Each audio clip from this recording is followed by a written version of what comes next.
오늘 하나님이 우리에게 주시는 말씀은 요한복음 5장 2절부터 18절까지의 말씀입니다. 요한복음 5장 2절부터 18절까지의 말씀입니다. 하나님의 말씀을 봉독합니다. 예루살렘에 있는 양문 곁에 히브리 말로 베데스다라 하는 못이 있는데 거기 행각 5이 있고 그 안에 많은 병자, 맹인, 다리 저는 사람, 혈기 마른 사람들이 누워 물의 움직임을 기다리니 이는 천사가 가끔 못에 내려와 물을 움직이게 하는데 움직인 후에 먼저 들어가는 자는 어떤 병에 걸렸든지 낫게 되밀어라. 거기 38해 된 병자가 있더라. 예수께서 그 누운 것을 보시고 병이 벌써 오래된 줄 아시고 이르시되 내가 낫고자 하느냐? 병자가 대답하되 주여 물이 움직일 때에 나를 못에 넣어주는 사람이 없어 내가 가는 동안에 다른 사람이 먼저 내려가나이다. 예수께서 이르시되 일어나 내 자리를 들고 걸어가라 하시니 그 사람이 곧 나아서 자리를 들고 걸어가니라. 이날은 안식일이니 유대인들이 병 나은 사람에게 이르되 안식일인데 내가 자리를 들고 가는 것이 옳지 아니하니라. 대답하되 나를 낫게 한 그가 자리를 들고 걸어가라 하더라 하니 그들이 묻되 너에게 자리를 들고 걸어가라고 한 사람이 누구냐 하되 고침을 받은 사람은 그가 누구인지 알지 못하니 이는 거기 사람이 많으므로 예수께서 이미 피하셨음이라. 그 후에 예수께서 성전에서 그 사람을 만나 이르시되 보라 내가 나았으니 더 심한 것이 생기지 않게 다시는 죄를 범하지 말라 하시니 그 사람이 유대인들에게 가서 자기를 고친 이는 예수라 하니라. 그러므로 안식일에 이러한 일을 행하신다 하여 유대인들이 예수를 박해하게 된지라. 예수께서 그들에게 이르시되 내 아버지께서 이제까지 일하시니 나도 일한다 하시매 유대인들이 이로 말미암아 더욱 예수를 죽이고자 하니 이는 안식일을 범할 뿐만 아니라 하나님을 자기의 친아버지라 하여 자기를 하나님과 동등으로 삼으심이로라. 아멘.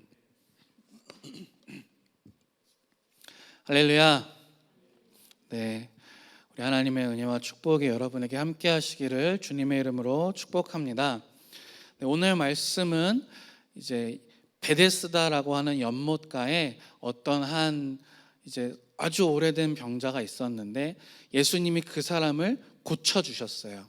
그런데 그날이 마침 안식일이었기 때문에 이 사람이 병 고침을 받고 일어나서 자기 이제 누워있던 자리를 들고 걸어가니까 너 그거 자리를 들고 가는 거는 일하는 거잖아. 안식일은 일하면 안 돼. 너 지금 그러면 안 돼. 이러고 누가 와서 이제 시비를 걸은 거죠. 그랬더니 이제 나 병 고쳐준 사람이 이거 들고 걸어가라고 했다. 그게 누구냐? 나중에 알고 보니까 그게 예수님이었다. 그래서 이제 예수님까지 유대인들이 미워하게 됐다는 뭐 그런 이야기입니다. 오늘의 이 말씀은 조금 전에도 얘기했지만 베데스다라고 하는 연못 앞에서 일어난 일이에요. 이 베데스다라는 말은 히브리 말인데 오늘 성경도 나와 있죠. 히브리 말인데 이제 두 개의 단어가 조합된 말이에요. 우리 그림을 좀 보여주실까요? 집이라고 하는 벳이라는 단어와 헤세드라고 하는 단어가 합쳐진 말이에요. 이제 벳과 헤세드를 합쳐서 빨리 말하면 베데스다 이런 발음이 됩니다. 헤세드는 뭐냐? 기본적인 의미는 동사로 쓰일 때는 무언가를 바라다, 사랑하다 이런 뜻인데 이게 명사로 이제 구약 성경에서 많이 쓰이면서 주로 하나님이 사람에게 주시는 하나님의 은혜, 사랑, 자비 이런 것을 뜻하는 말이에요. 우리 한글로 된 성경에는 이 헤세드라는 말을 주로 은혜로 많이 번역을 했습니다. 그래서 구약 성경에는 사랑 얘기는 별로 안 나오고 은혜의 말이 그렇게 많이 나오는 거예요. 그런데 이게 하나님의 은혜와 사랑을 뜻하는 단어인 거죠. 구약에서 굉장히 중요한 단어예요. 그러니까 헤세드, 베데스다니까 이거를 굳이 이제 직역을 하자면 은혜의 집, 뭐 이런 정도 되겠습니다. 은혜의 집. 참고로 이런 지명이 성경에 여러 개가 나오는데 그 중에 여러분도 잘 알만한 이름은 베들레헴이라는 이름이 있어요. 예수님이 태어나신 곳이잖아요. 이 베들레헴도 집이라고 하는 벳과 이제 레헴, 이건 이제 빵이에요, 빵. 그래갖고 벳과 레헴을 합쳐서 베들레헴이라는 지명이 된 거지요. 이 지명의 이름은 굳이 직역하자면 빵집 정도 되겠습니다. 아무튼 이 베데스다, 은혜의 집에 이 주변에 수많은 아픈 사람들이 모여 있었어요. 이 아픈 사람들은 그 하나님의 은혜와 자비가 간절히 필요한 사람들이었죠. 그런데 그 중에 어떤 사람이 있었냐? 38년이나 된 병자가 있었어요. 여러분, 38년 동안 아팠다. 이게 얼마나 긴 세월인지 여러분 감이 오십니까? 여러분 중에 혹시 제가 태어난 지 38년 이상 됐어요, 이런 분들 계세요? 우리 뭐 장로님이나 뭐 이런 분들 빼고는 우리 청년들 중에는 38년 이상 된 사람 거의 없죠. 이 사람은 여러분이 평생 살아온 시간보다 더 오래 그 병으로 고통받았어요. 여러분이 태어나서 지금까지 살아온 시간보다 더 길게 병으로 고통을 받았어요. 얼마나 긴 시간입니까? 얼마나 긴 시간이에요. 이제는 혼자서 몸을 제대로 가눌 수도 없어요. 혼자 이렇게 원활하게 걸어 다니는 게 안 돼요. 평소에 누워 있어야 되고, 천사가 와서 이렇게 못을 이렇게 휘저으면 거기 빨리 들어가고 싶은데 빨리 들어갈 수가 없는 거예요. 몸이 따라주지를 않는 거죠. 여기에 있는 수많은 사람들 중에서도 정말 간절하게 은혜가 필요한 사람이에요. 정말 간절하게 은혜가 필요한 사람. 근데 여기가 지금 베데스다, 은혜의 집이잖아요. 은혜의 집에 은혜가 필요한 사람이 있어요. 그럼 이 사람에게 과연 하나님의 은혜를 전해주는 사람이 있었을까요? 하다못해 이렇게 좀 그 사람을 도와주거나 뭐 병수발을 들어준다거나 먹을 걸 준다거나 그 연못에 잘 들어갈 수 있게 그만큼이라도 도와주는 그런 사람이 있었냐는 거죠. 그런데 오늘 본문을 보면 6절, 7절을 보면 예수님이 이 사람을 보니까 벌써 이제 병이 오래된 게 눈에 봐도 그냥 보이는 거예요. 예수님이어서 보이는 게 아니라 이쯤 된 사람은 누가 봐도 이 사람은 정말 오래된 환자구나, 이게 그냥 보이는 거죠. 그래서 예수님이 말을 걸었더니 이 사람이 뭐라 그러냐? 주여, 물이 움직일 때 나를 못에 넣어주는 사람이 없습니다. 내가 저기 들어가고 싶은데 다른 사람들이 나보다 더 먼저 들어갑니다. 이게 무슨 말이에요? 이 사람은 정말 은혜가 필요하고 도움이 필요한 사람인데 아무도 도와주는 사람이 없는 거예요. 언제까지 여기 이렇게 있어야 할지 알 수가 없는 거죠. 은혜의 집인데, 베데스다, 은혜의 집인데 은혜가 없고 뭐가 있어요? 경쟁이 있어요. 누가 먼저 들어가나 경쟁이 있어요. 그런데 이 경쟁에서 결코 이길 수 없는 사람이거든요. 그것뿐만이 아니에요. 예수님이 이 사람을 불쌍히 여겨서 고쳐주셨단 말이에요. 그래서 이 사람이 병이 나아서 자기 자리를 쫙 챙겨서 이제 가는 거죠. 가는데 그때 유대인들이 와서 뭐라고 합니다. 10절 말씀을 보면 이렇게 이야기를 하죠. 유대인들이 병 나은 사람에게 이르되 안식일인데 네가 자리를 들고 가는 것이 옳지 않다. 안식일인데 너 이거 지금 안식일에 하면 안 되는 일을 하는 거다, 이렇게 얘기를 했다는 거예요. 여러분, 38년 된 환자가 낫어요. 그러면은 뭘 해야 될까요? 우리의 상식상 축하해 줄 일이잖아요. 같이 기뻐할 일이죠. 같이 좋아해야 한단 말이에요. 그 사람에게 일어난 이 놀라운 일을 함께 기뻐하고 하나님을 찬양할 그런 일이죠. 그런데 그런 말은 한 군데도 없어요. 심지어 그 옆에 있던 다른 환자들도 이 사람을 축하해 준 건지, 아니면 왜 예수님은 저 사람만 고쳐주실까, 이런 눈으로 그 사람을 쳐다보고 있었을지 모르겠어요. 자리를 들고 돌아가는 그 사람에게 너 안식일인데 왜 안식일에 해서는 안 되는 일을 하냐, 38년이나 거기 환자로 있었는데 그 자리에 하루라도, 한순간이라도 더 있고 싶겠습니까? 지금 몸이 깨끗해졌는데, 건강해졌는데. 병 나은 사람에게 축하는커녕 율법의 정죄가 주어졌습니다. 왜 이럴까요? 은혜가 없어서 그래요. 은혜가 없어서. 거기 있는 사람들에게 은혜가 없는 거죠. 베데스다, 은혜의 집인데 은혜가 없는 거예요. 이런 모습을 보면서 예수님이 뭐라고 하실까요? 호세아 6장 6절을 보면 이런 말씀이 있습니다. 나는 인애를 원하고 제사를 원하지 아니하며 번제보다 하나님을 아는 것을 원하노라. 이 말씀은 예수님한테 이제 안식일로 시비 거는 사람들한테 예수님이 직접 인용해서 들려주시는 말씀이에요. 너희들 하나님이 인애를 원하고 제사를 원하지 않는다고 하신 말씀을 읽어보지 못했냐? 하면서 예수님 하시는 말씀이란 말이에요. 근데 여기서의 이 인애가 바로 헤세드예요. 헤세드라는 말을 여기서는 인애로 번역한 거예요. 베데스다의 헤세드와 같은 말이에요. 하나님은 제사보다 헤세드를 원하세요. 하나님으로부터 우리가 헤세드를 받아서 사람들에게 헤세드를 나누어 주기를 원하시는 거예요. 번제보다 하나님을 아는 것을 원하세요. 하나님이 무엇을 원하시는지 알아야 된다는 거예요.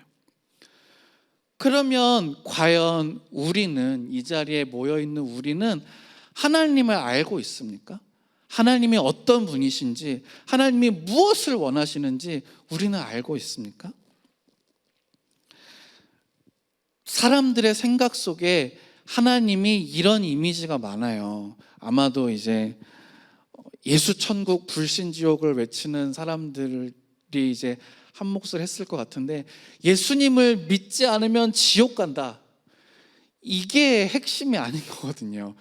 예수님을 믿으면 살려주신다, 이게 핵심인 건데, 예수천국과 불신지옥을 외치니까 마치 예수님 믿지 않는 사람들을 지옥으로 보내버리는 하나님인 것 같은 이미지가 사람들에게 있어요.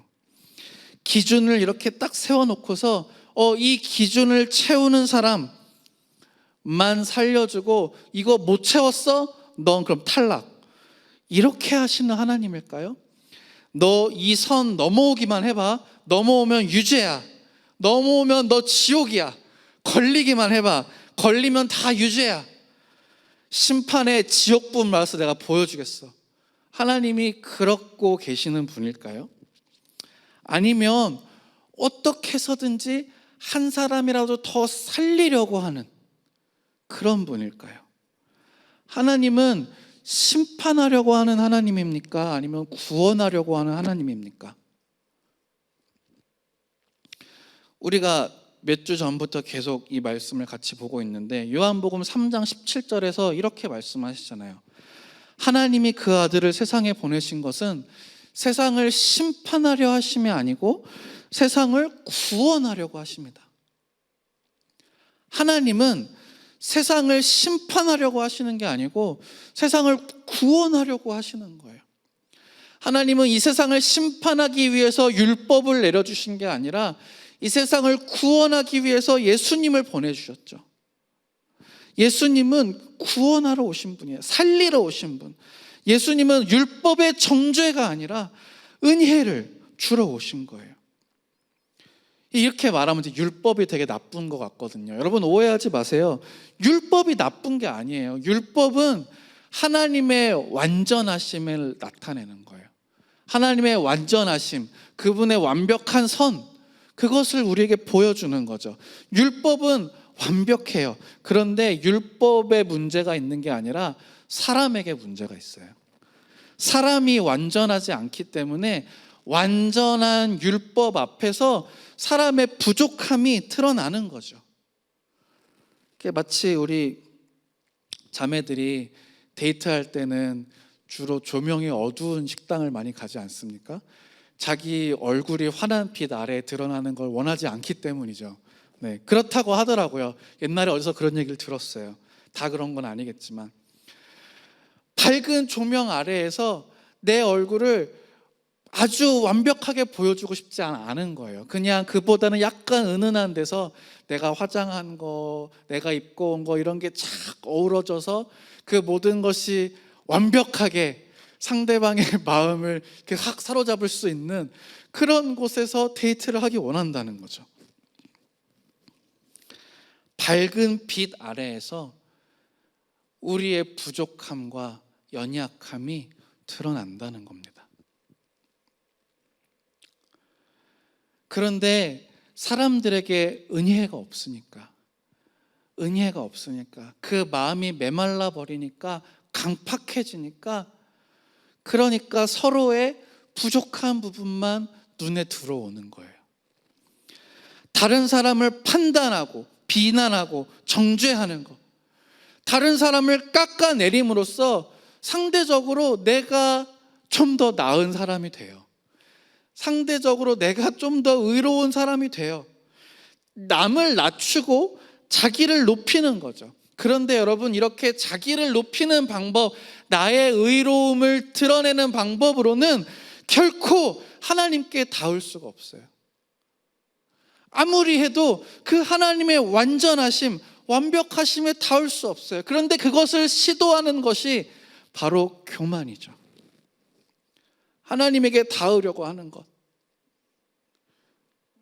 바벨탑이 그런 거잖아요. 하나님께 닿으려고 하는 것. 그런데 하나님은 겸손한 자에게는 은혜를 베푸시지만 교만한 자들은 꺾으시는 분이란 말이죠. 시편 18편을 보면 이런 말씀이 있습니다. 자비로운 자에게는 주의 자비로우심을 나타내시며 은혜를 베푸는 사람에게는 하나님이 또한 은혜를 베풀어 주신다는 거예요. 그런데 27절을 보면 곤고한 백성은 구원하시지만 교만한 눈은 낮추신다. 교만한 자는 낮추시는 거예요. 38년 동안 고통받던 환자가 건강해져가지고 자기 자리를 들고 이제 가는데 그 사람을 보면서 안식일이니까 안 돼! 라고 말하는 사람들, 여러분, 그 사람들의 그 마음, 그 사람들의 그 메마르고 강팍한 마음, 그 교만한 마음을 보면서 예수님이 무슨 마음이 드셨을까요?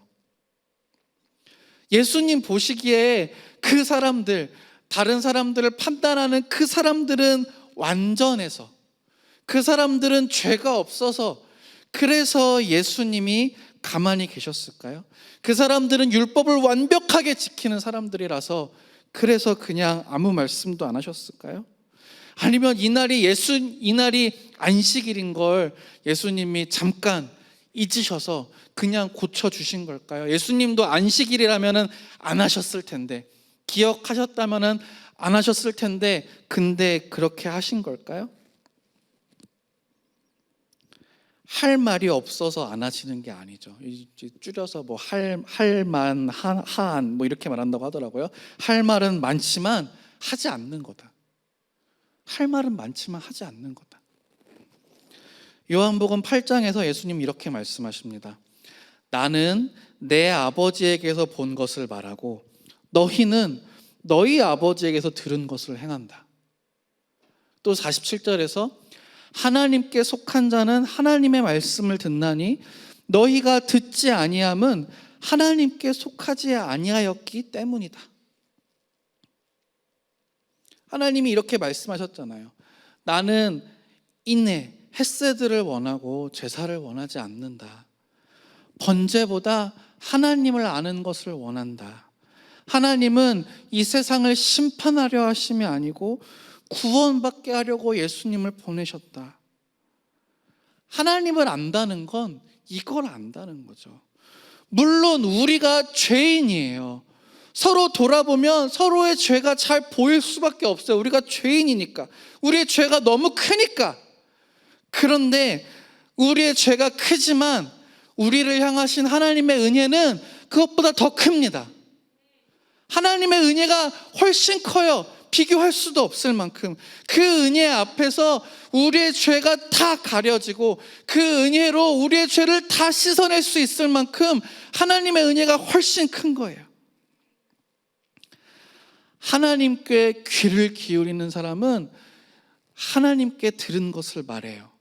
예수님처럼. 예수님은 하나님께 받으신 그 은혜, 하나님의 은혜를 사람들에게 선포하시는 거예요. 그거 하러 이 땅에 오시는 거예요. 하나님을 바라보는 모든 사람은 하나님께 받은 은혜를 전하게 돼 있어요. 예수님처럼 한 사람이라도 더 살려야 돼. 오늘이 안식일이지만 내가 저 사람을 살릴 수 있는 기회가 있다면 저 사람을 살려야겠다. 그런 마음.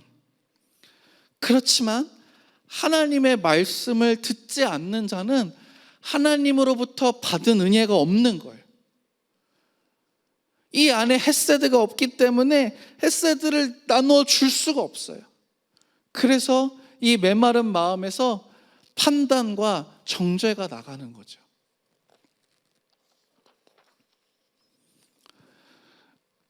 지금 우리가 모여 있잖아요. 우리가 모인 이 모임이 바로 교회예요.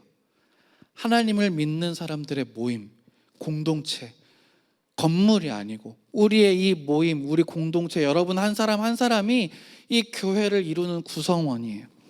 교회는 하나님께 받은 것을 전하는 곳입니다. 하나님께 받은 것, 하나님이 우리에게 주시는 것은 헤세드, 은혜예요. 따라서 교회는 마땅하고도 당연하게 그 헤세드, 은혜를 나누는 곳이 되어야 해요. 이 교회가 베데스다, 은혜의 집이 되어야 한다는 거죠. 우리의 모습은 어떻습니까, 여러분? 우리 공동체는 어때요? 아니면 여러분의 가정은 어때요? 여러분이 속해 있는 모든 공동체들을 한번 생각해 보세요. 여기 또는 거기가 은혜의 집으로 서 있습니까? 은혜가 넘치고 있습니까? 만약에 우리 안에, 이 공동체 구성원 안에 서로를 향한 판단, 비난, 그런 거칠고 메마른 모습만이 가득하다면 그것은 은혜가 없기 때문이에요. 은혜가 없기 때문이에요. 예수님이 오셨던 그 베데스다 연못처럼 은혜의 집인데 은혜가 없는 거죠.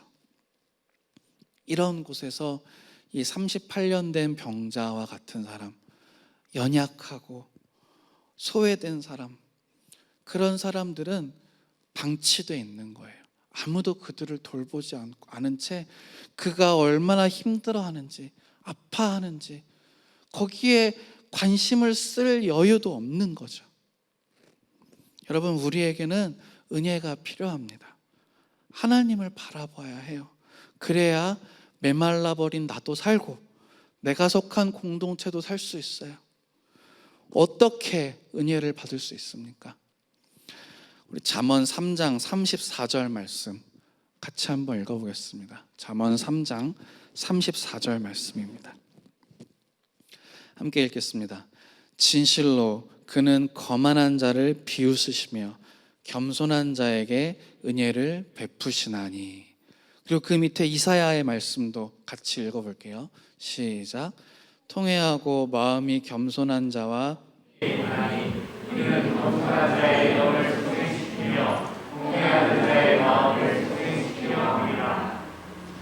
하나님은 어떤 사람에게 은혜를 주십니까?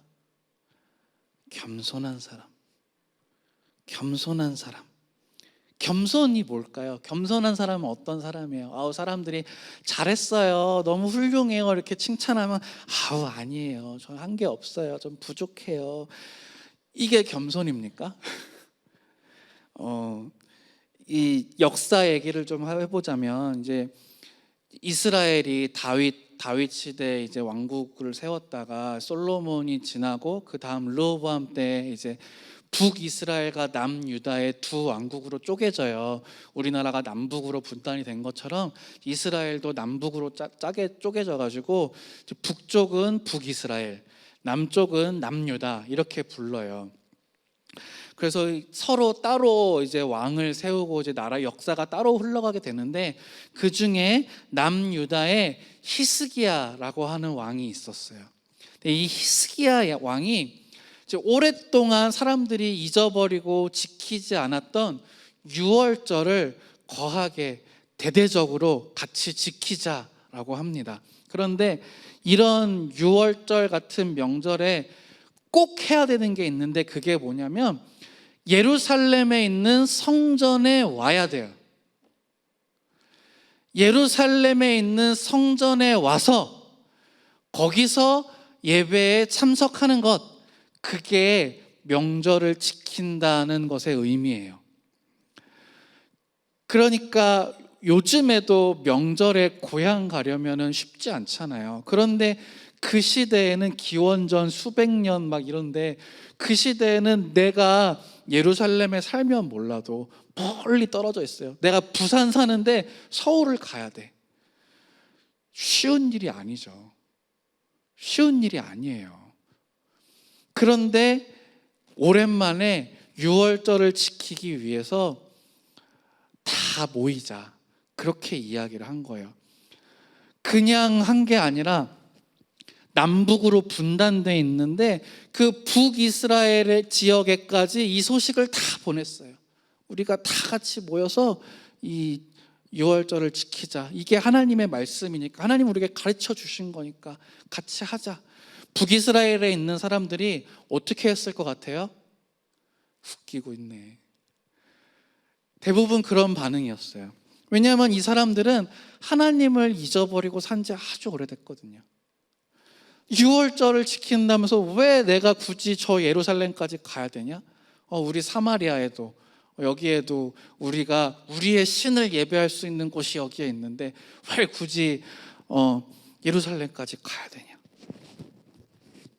그런데 대다수가 그렇게 했지만 그 사람 중에 몇몇 사람들은 예루살렘으로 와서 유월절을 지켰어요. 성경이 이 사람들을 보고 겸손하다라고 이야기를 합니다. 역대하 30장 11절 말씀을 같이 읽어보겠습니다. 시작. 그러나 아셀과 므낫세와 스불론 중에서 몇 사람이 스스로 겸손한 마음으로 예루살렘에 이르렀고. 겸손하다는 것은 하나님과 나 사이에서 일어나는 일이에요.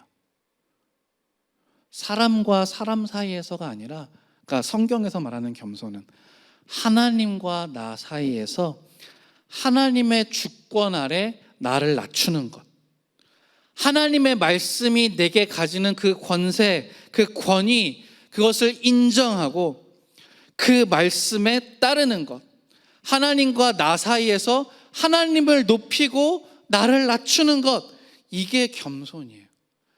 우리가 어떻게 하나님을 높일 수 있어요?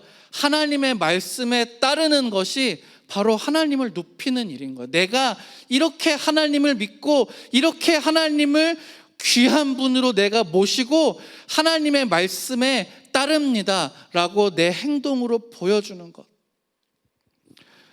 그 이슬람교를 믿는 사람들이 하루에 5번씩 메카를 향해서 기도하잖아요. 자리를 깔아놓고.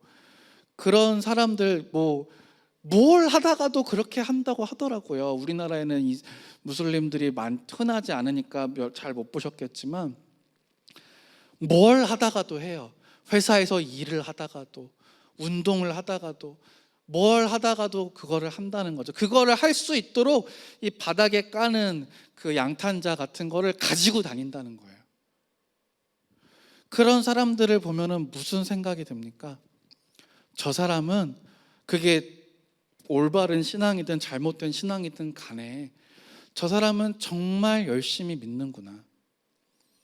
저 사람은 자기가 믿는 신을 진짜 신으로서 그 신이 나에게 가르쳐주는 그 말씀을 신의 계명으로서 정말 그것을 지키는구나 라고 하는 생각이 든다는 거예요. 우리가 어떻게 하나님을 높일 수 있어요? 말로만 하나님을 찬양하는 게 아니에요. 말로만 하나님을 높여드리는 게 아니에요. 우리의 삶이, 우리의 행동이 소리치고 있어요. 여러분의 모습이 여러분 주변 사람들에게 소리치고 있어요. 여러분이 하나님을 어떻게 생각하는지. 예수님은 하나님이시지만 자기를 낮추시고 하나님의 말씀에 순종하셨어요. 우리도 예수님처럼 그렇게 해야 된다는 거예요. 겸손하게 하나님 말씀을 따를 때 하나님께서 우리에게 은혜를 베풀어 주신다는 거죠. 여러분, 우리는 은혜가 필요해요. 우리는 법을 배워서 그것으로 선악을 판단하기 위해서 이 자리에 모인 게 아니에요. 하나님의 은혜를 받고 은혜를 나누기 위해서 모였어요. 여러분, 우리가 더 겸손한 마음으로 하나님의 은혜를 사모하십시다. 이 38년 된 병자가 고침을 받은 것처럼 우리도, 우리의 공동체도, 여러분의 가정도, 여러분의 인생도 하나님의 은혜로 놀라운 회복의 역사를 경험하게 될 줄로 믿습니다. 우리 같이 기도하도록 하겠습니다.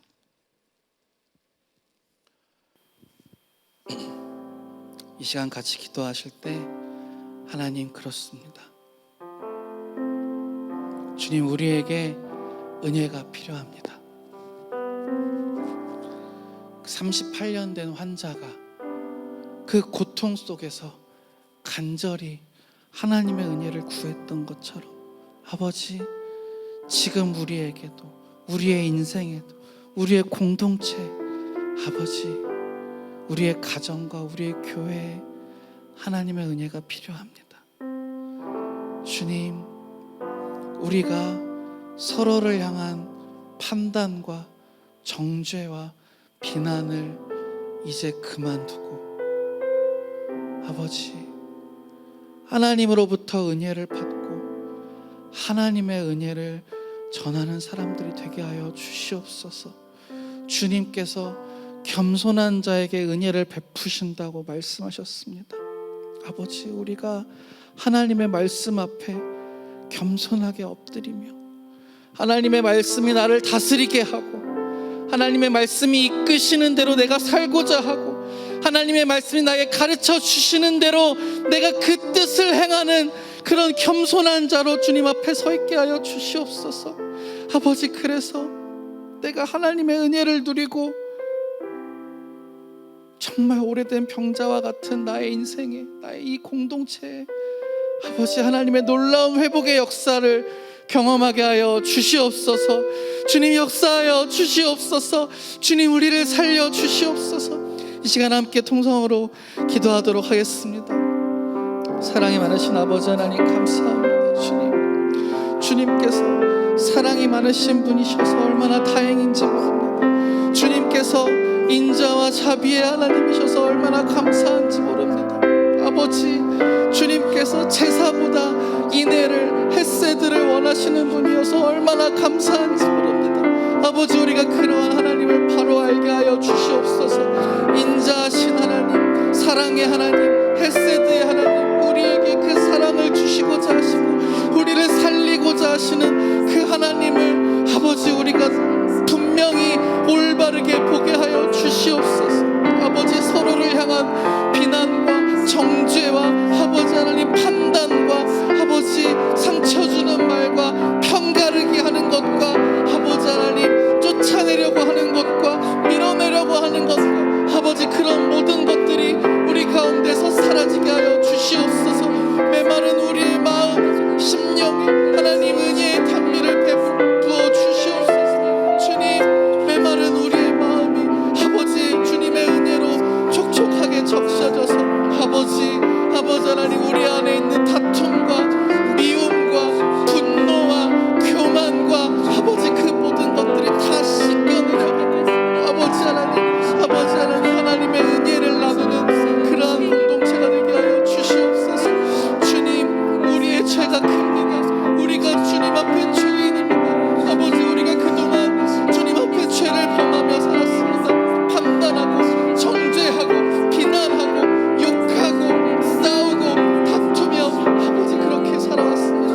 주님, 그렇지만 아버지 우리의 죄가 이렇게 크지만 우리를 향하신 그 하나님의 헤세드가 그것보다 더 크심을 믿습니다.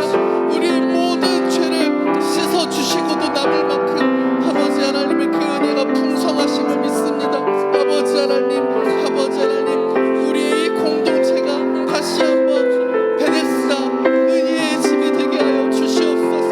이곳에 다시 한번 은혜의 강물이 흘러넘치게 하여 주시옵소서.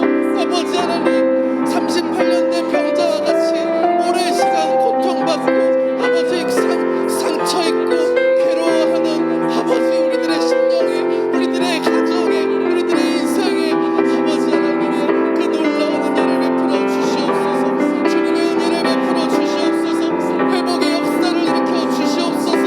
무너진 곳이 다시 회복되는 재건의 역사, 다시 세우시는 그 하나님의 역사가 일어나게 하여 주시옵소서. 아버지, 주님, 우리가 죄인의 모습으로 살아왔습니다. 아버지, 우리가 서로 비난하고 정죄하고 싸우고 밀어내고 편을 가르고 분노하며 교만하게 아버지 우리가 그렇게 지내왔습니다. 우리의 죄가 너무나 큽니다. 아버지, 우리의 죄가 너무나 큽니다. 주님, 그렇지만 우리를 향하신 그 하나님의 은혜가 우리의 죄보다 더 크심을 믿습니다. 아버지, 그 은혜의 풍성하심을 믿습니다. 우리의 죄를 다 씻어내고도 남을 만큼 그 은혜가 풍성하심을 믿습니다. 아버지, 38년 된 병자처럼 오랜 시간 고통받고 무너져 있던 이곳을, 오래 황폐한 이곳을 주님 다시 일으키시는, 다시 세우시는 그 하나님의 역사, 놀라운 재건의 역사, 회복의 역사를 주님 일으켜 주시옵소서. 아버지, 우리가 겸손함으로 주님 앞에 나아갈 때, 겸손함으로 주님의 말씀 앞에 엎드릴 때, 그 말씀이 나를 다스리시도록, 나를 인도하시도록 주님, 우리가 주님께 나를 내어드릴 때, 주님께서 나를 이끄시는 대로 우리가 따라가도록 나의 인생을 주님 앞에 겸손하게 내어드릴 때, 아버지, 우리의 인생 가운데 주님께서 이루실 놀라운 일들을 우리가 기대합니다. 우리가 그것을 기대합니다. 주님, 이루어 주시옵소서. 하나님의 일을 주님 이루어 주시옵소서. 이곳에, 우리의 가정에, 우리의 인생에, 우리의 교회에 주님 이루어 주시옵소서. 그렇게 행하실 주님께 감사와 찬양과 영광을 올려드리며 모든 말씀 우리 주 예수 그리스도의 이름으로 기도합니다. 아멘.